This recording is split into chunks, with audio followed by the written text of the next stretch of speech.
Ngayong gabi nga ay papangalanan na ang mga unang mapapasama sa listahan ng mga nominado.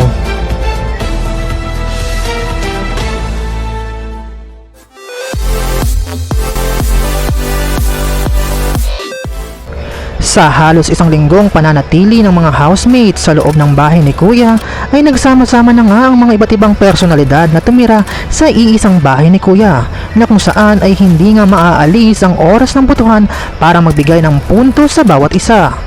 Kaya naman ngayong gabi, papangalanan na nga ang unang set ng mga nominado. Sa nagaganap nga na livestream ay napansin nga ng mga netizens na ang mga maaaring napasama nga sa nominasyon ay sina Therese, Noemi, at Dylan. At kung totoo nga ito, sino-sino pa kaya ang mga mapapasama o makakasama nila? Kina Jaren, Mark, Kai, Rain, Kanata, Colette, JM, Bricks, Jazz, Binsoy at sa 2-in-1 housemates na sina Patrick at Dingdong.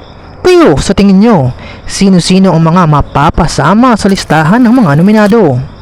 Abangan yan ngayong gabi sa first nomination night ng Pinoy Big Brother Gen 11.